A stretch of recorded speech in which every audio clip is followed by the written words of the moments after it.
ఆరోగ్యాభిలాషులందరికీ నా హృదయపూర్వక నమస్కారములు. ఈరోజు మనం మలం ప్రేగుని ఇంట్లో ఎలా శుద్ధి చేసుకోవాలో తెలుసుకోబోతున్నాం. మలబద్ధకం వల్ల ప్రేగుల్లో మలం చాలా పేరుకుపోయి గట్టిపడి బంకగా పట్టి క్రిములతో ఉండి వెళితే రాదు, వచ్చినట్టుంటుంది. లెగబుద్ధి కాదు, కూర్చుంటే నొప్పులు. ఇక ఎంతసేపు ముక్కి మూలిగి నొక్కి ఇబ్బంది పడి అలా రోజు కాలం గడిచిపోతూ ఉంటుంది. మరి ఇలాంటి దోషం ఉన్న వారందరూ ఈ మలం ప్రేగుని ఇంట్లోనే క్లీన్ చేసుకునే టెక్నిక్ నేను చెప్తాను. మీ అందరికీ వంటగదిలో అంట్లు కడుక్కునే షింక్ ఉంటుంది. అది పొడుకుపోతే ఎలా క్లీన్ చేసుకోవాలో ఒక బ్రష్ ఉంటుంది. స్టవ్ రంధ్రాలు పొడుకుపోతే ఎలా క్లీన్ చేసుకోవాలో దానికి ఒక బ్రష్, ఒక పిన్ ఏదో ఉంటుంది.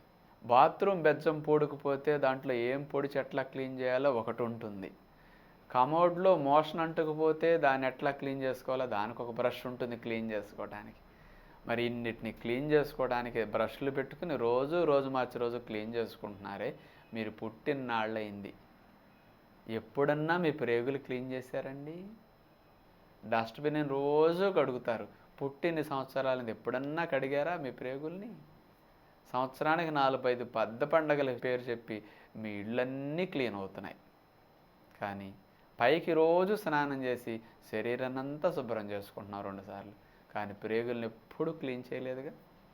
సెప్టిక్ ట్యాంకులన్నా క్లీన్ అవుతున్నాయే, కనీసం ఖాళీ అవుతున్నాయి అప్పుడప్పుడు. మన ప్రేగు మాత్రం అట్లా సంవత్సరాల తరబడి స్టాకుతో అట్లా ఉండిపోయి గందరగోళం అయిపోయి ఉంటుంది. ఇలాంటి మలం ప్రేగును శుద్ధి చేసుకోవడానికి సైడ్ ఎఫెక్ట్ లేని టెక్నిక్ ఎనిమా. ఎలాగో చెప్పేసేయండి, మేము వెంటనే తినేస్తాం, వెంటనే తాగేద్దాం అనుకుంటారు. బాబు, ఎనిమా అంటే తినేది కాదు, తాగేది కాదు.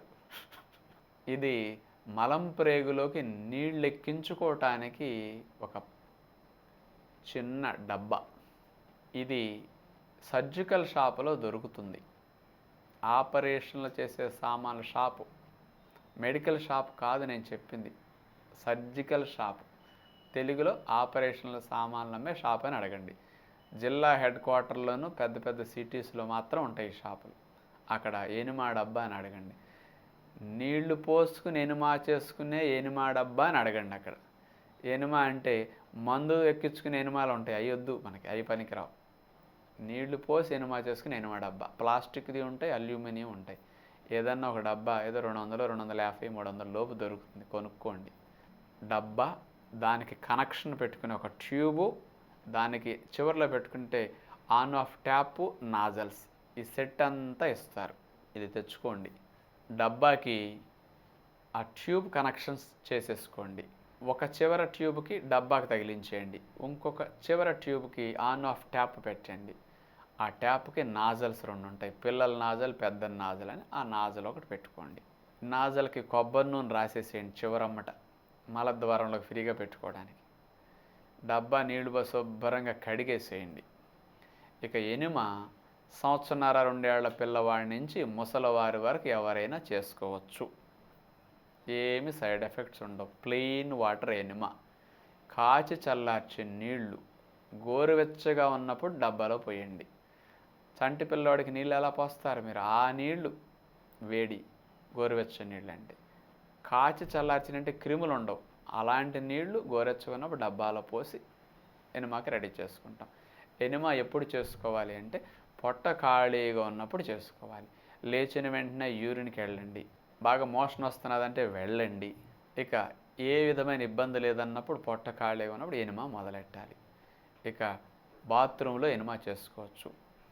మీరు డబ్బాలో నీళ్లు పోసి ట్యూబ్లో కూడా నీళ్లు వదిలేయండి, ఎయిర్ అంతా పోతుంది. ముందు కొబ్బరి నూనె రాసుకున్నారు. ఇక ఖాళీ కడుపు మీద మనం ఎనిమా చేసుకోవడానికి ఇక మలద్వారం లోపల నాజల్ ఒక 2 అంగుళాల లోపలికి పెట్టుకోండి. ఇట్లా నుంచొని మలద్వారంలో నాజల్ పెట్టుకుని ఈ డబ్బాని నేల నుంచి తీసేసి 2 అడుగులు 3 అడుగులు ఎత్తులో తగిలించేయండి.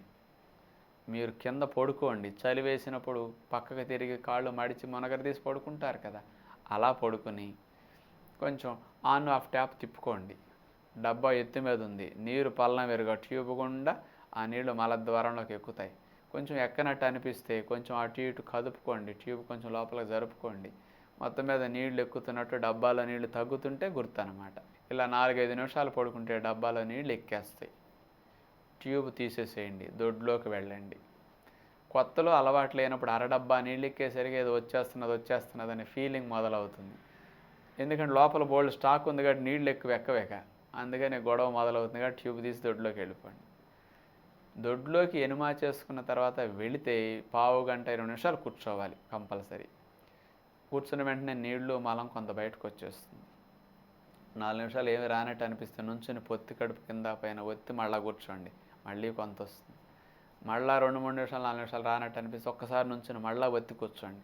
ఇట్లా పావు గంట 20 నిమిషాల్లో ఎక్కిన నీళ్లు ఆ నీళ్ళకి కదిలిన మలం ఆ రోజు వచ్చేస్తుంది. నీళ్లు మొత్తం ఖాళీ అయ్యేంత వరకు దొడ్లో కూర్చోవాలన్నమాట. ఇది ఎనుమా చేసుకున్నప్పుడు పద్ధతి. మళ్ళా 2వ రోజు ఎనుమా, 3వ రోజు ఎనుమా, ఇట్లా 4-5 రోజులు ఎనుమా చేసుకోండి. 5-6 రోజులైనా నిలవన్న మలం చెడొస్తుంటే వారం 10 రోజులైనా చేసుకోవచ్చు కంటిన్యూస్గా. రోజు నిద్ర లేచిన వెంటనే ఇట్లా ఎనుమా చేసుకుంటే ఉన్న చెడంతా వెళ్ళిపోతూ ఉంటుందన్నమాట. కాస్త ఎనుమా చేసుకున్న రోజులు ఉదయం పూట టిఫిన్లో ఫ్రూట్స్ లాంటివి తినండి, కుదిరితే డిన్నర్లో ఫ్రూట్స్ లాంటివి తినండి, మధ్యాహ్నం భోజనం చేయండి. ఎనుమా మాత్రం చేసేసుకోండి. నీలో ఉన్న ఒండ్లో గడ్డలు చెడంతా చాలామంది కుప్పలుగా వస్తుంది. అది చూసి కొంతమంది ఇదేంటండి ఇన్నాళ్ళు ఎన్ని టన్నులు స్టాక్ పెట్టామండి కుప్పలుగా వచ్చేస్తున్నదని మలం అంటుంటారు. నల్లగా ఒండ్ల గడ్డలుగా. ఇది ఎనుమా సెల్ఫ్గా చేసుకునే టెక్నిక్ అనమాట. కొంతమంది ఇట్లా ఎనుమా చేసుకునే లోపు నాజలు మలద్వారంలో పెట్టి డబ్బా తగిలించి అడుపొడుకునే లోపు ఈ పేకేదో ఊడిపోయి నీళ్ళన్నీ ఎక్కవు, కింద పోతాయి. ఇదేదో ఎక్కుతున్నది అనుకుని డబ్బా ఖాళీ అవుతున్నదని చూస్తే లోపలికి కిందకి వెళ్తూ ఉంటాయి. ఇక చివరికి బట్టలు తడిచాక తెలుస్తుంది, మొత్తం తడిచిపోతాయి. ఈ సత్యనారాయణ ఎక్కడ దొరికాడు ఇట్టాడి అని చెప్పి చంపుతున్నాడు, అసలు నీళ్ళు ఎక్కి చావట్లేదు, నన్ను తిట్టుకుంటారు అక్కడ ఎక్కపోతే. అలాంటి వారు ఇంకోళ్ళ హెల్ప్తో ఎనుమా తీసుకోవచ్చు. మీరు నాజలు మలద్వారంలో పెట్టుకుని బట్ట కప్పేసుకోండి. ఇక అవతల వాళ్ళు ఎవరన్నా డబ్బా పట్టుకోమనండి, నీళ్ళు పట్టుకున్నప్పుడు ఎక్కేస్తాయి. ట్యూబ్ తీసేసేసి వాళ్ళు వెళ్ళిపోయాక నాజలు తీసి మీరు దొడ్లోకి వెళ్ళచ్చు. ఎవరికెవరో కనపడరు, ఇది ఒక టెక్నిక్. లేకపోతే బెడ్రూమ్లో డబ్బా పెట్టేసేయండి, బాత్రూంలో మీరు పడుకోండి, తలుపు కింద నుంచి ట్యూబ్ తెచ్చుకోండి, నాలుగు మలద్వారంలో పెట్టుకుని తర్వాత లేపండి అనండి, అవతల వాళ్ళు పట్టుకుంటారు, మీకు కనపడరు వాళ్ళు, నీళ్ళు అయిపోతే పోస్తుంటారు.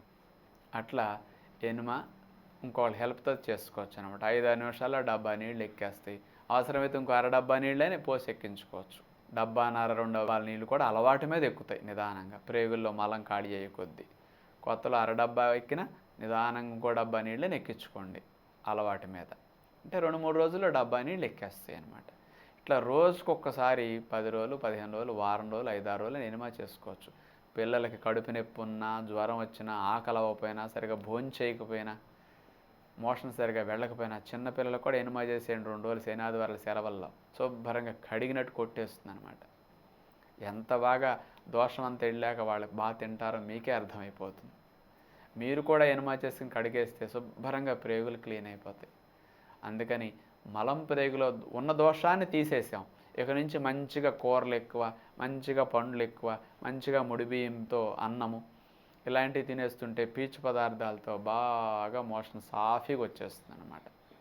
అప్పుడు మీకు ఇబ్బంది ఉండదు అనమాట. కాస్త ఎనుమా చేసుకునేటప్పుడు గుర్తుపెట్టుకోండి, ఈ నాజల్స్ పిల్లలకి పెట్టండి, పెద్దల నాజలు పెద్దలు వాడుకోండి.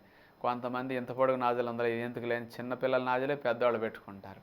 ఇది నూనె రాసి పెట్టుకునేసరికి మొత్తం లోపలికి వెళ్ళిపోతుంది. నీళ్ళు ఎక్కిన కంగారులో దొడ్లోకి వెళదామని అడావిడిలో వెళ్ళిపోతారు. దొడ్లోకి వెళ్ళొచ్చాక పీక్ కడిగి దాచుకుందామంటే అసలు పీకే కనపడదు వీళ్ళకి. ఓ సత్యనారాయణరాజు ఎక్కడున్నావయ్యా, నాకు పీక వెళ్ళిపోయింది లోపలికని ఫోన్ కొడుతూ కూర్చుంటారు. అందుకని పట్టుకుని లాగటానికి కూడా మిగలకుండా వెళ్ళిపోతుంది చిన్న పీక అయితే. అదే పెద్దదనుకోండి పట్టుకోవడానికి బోర్డు మిగులుతుంది. అందుకని కాస్త ఎనుమా చేసుకునేటప్పుడు ఈ నాజలు మొత్తం మలద్వారంలో గెంటేయకుండా కాస్త పట్టుకోవడానికి ఖాళీ ఉంచి పెట్టుకోండి కాస్త. అందుకని కొంచెం ఇట్లాంటి చిన్న మెలకువలు తీసుకుంటే మంచిది. గోరెచ్చని నీళ్ళు పోయమంటే కొంతమంది కదులుతుందని వేడి నీళ్ళు పోసేస్తారు పేగుల్లోకి, పేగులు కాలిపోయి తోళ్ళని ఊడొచ్చేస్తాయి. అందుకని దయచేసి ఇట్లాంటి ఇళ్లలో చేసి మీరు దెబ్బతినొద్దు, నాకు చెడ్డ పేరు తేవద్దు. అందుకని కొంచెం గోరువెచ్చని నీళ్ళు ఎనుమలో పోసుకోండి, కాలే నీళ్లు పోయకూడదు, పీక లోపల పోయేటట్టు పెట్టకండి. ఒకవేళ పొరపాటున వెళ్ళినా దొడ్లోకి వెళ్ళిపోతుంది పాపం, అదేం లోపలికి వెళ్ళి ఉండదు, మోషన్లో వచ్చేస్తుంది, కంగారు పడకండి. ఇట్లా ఎప్పుడు మనకు అవసరమైన ఎనుమా డబ్బా ఏదైనా 4 నెలలకి 2 నెలలకి కడుపు బాగోపోయినా సంవత్సరానికి 2 ఏళ్ళకి ఎప్పుడన్నా ట్రబుల్ ఉన్నప్పుడు ఎనుమా. అంతేగాని డబ్బా ఉంది కదా అని ఊసిపాక రోజు ఎనుమా చేసుకోకూడదండి మళ్ళీ. అది మళ్ళీ అలవాటు అయిపోతుంది. 5-6 రోజులు వారం రోజులు చేయండి, ప్రేగుల్లో దోషం అంతా పోయిందన్నప్పుడు ఆపేయండి. ఇక న్యాచురల్గా మనం చెప్పేటట్టు మంచినీళ్ళు ప్రొద్దునే నిద్ర లేచిన వెంటనే లీటర్ పావు, గంటన్నర గడిచాక లీటర్ పావు కానీ లీటర్న్నర కానీ అట్లా 2 సార్లు త్రాగేసి మనసు పెడితే 2 సార్లు న్యాచురల్గా మోషన్ అయిపోతుంది. ఎనుమా డబ్బా ఇక పని లేకుండా పోతుంది అనమాట. ఇప్పుడు మేము 25-30 ఏళ్ళు అయింది నేను ఎనుమా చేసుకుని. అసలు అవసరం వస్తే కదా, తాగిన నీళ్ళు తాగినట్టు కూడా వచ్చేస్తాయి మాకు ఏ రోజు గారు చివరికి కొంతమంది. అట్లా మోషన్ అయిపోతుంది కాబట్టి ఎనుమాత అవసరం ఇక రాలేదనమాట. మరి మీరు ఇలాంటి డబ్బాని ఇంట్లో ఉంచుకుని ఉపయోగించుకుంటే బాగుంటుందని మీ అందరికీ విజ్ఞప్తి చేస్తూ తదుపరి కార్యక్రమంలో మళ్ళా కలుద్దాం. అందరికీ సెలవు. నమస్కారం.